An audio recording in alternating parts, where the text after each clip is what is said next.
শিক্ষার্থী, আমি বিশেষভাবে স্যারকে আমার এলাকায় স্বাগত জানাতে চাই। তারপর আমি শ্রদ্ধা জানাতে চাই, শুভেচ্ছা জানাতে চাই এই অনুষ্ঠানের আজকে এই প্রতিষ্ঠানের সভাপতি অ্যাডভোকেট কামাল হোসেন, অধ্যাপক অধ্যক্ষ হাসিম স্যার, এছাড়াও মঞ্চে উপস্থিত বাকি সকলকে আমি সালাম জানাতে চাই। আসসালামু আলাইকুম। আমি এখানে সবাই আমার শিক্ষক, এলাকার মুরব্বী, ছোট ভাই, বড় ভাই আছে, আমি খুব বেশি কথা বাড়াবো না। আমি শুধু এটা বলতে চাই যে আজকের যারা এসএসসি পরীক্ষা দিতে যাচ্ছে তারা সম্ভবত এটা তাদের প্রথম পাবলিক পরীক্ষা, তারা সম্ভবত জিএসসি পরীক্ষা দেয়নি। সো তাদের জন্য একটা ক্রুশাল মুভমেন্ট, একটা গুরুত্বপূর্ণ সময়। তারা স্কুল থেকে বিদায় নিয়ে তারা কলেজে যাবে, বিশ্ববিদ্যালয়ে যাবে, তাদের জন্য একটা খুবই ভাইটাল একটা পয়েন্ট। সো আমি তাদের শুভকামনা জানাই এবং তাদেরকে পরামর্শ দিতে চাই তারা যাতে তাদের নার্ভ কন্ট্রোল রাখে, তারা যাতে মানসিকভাবে স্থির থাকে।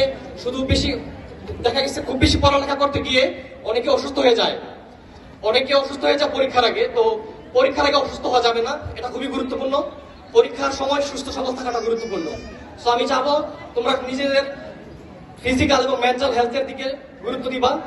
এবং আমি আরেকটা কথা বলতে চাই, এই প্রতিষ্ঠানের ইতিহাস অনেক সমৃদ্ধ।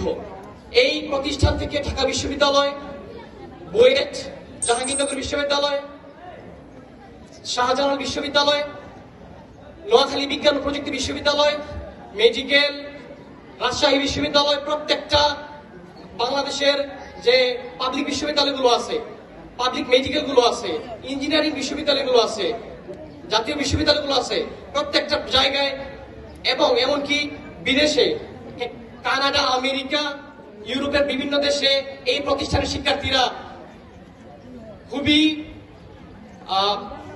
সাফল্যের সহিত নিজেদের যাত্রা অব্যাহত রেখেছে। সো তোমরা তাদের কাছ থেকে অনুপ্রেরণা পাওয়ার কথা। যদিও দুঃখজনক ভাবে বিগত কয়েক বছর এই ধারাটা একটু রেশিও একটু কমে গেছিল, বাট আমি চাইবো তাদেরকে সামনে নিয়ে আসা হোক।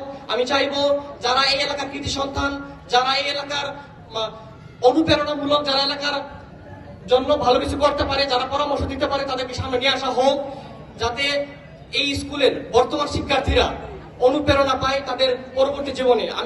আমি হলফ করে বলতে পারি এই বিদ্যালয়ের বেশিরভাগ শিক্ষার্থী জানেই না একটা পাবলিক বিশ্ববিদ্যালয়ে পরীক্ষা দিতে গেলে কি কি রিকোয়ারমেন্ট লাগে, কি কোন ধরনের রেজাল্ট লাগে, কি নিয়ে পড়তে হয়, কোন সাবজেক্টগুলোতে বেশি জোর দিতে হয়।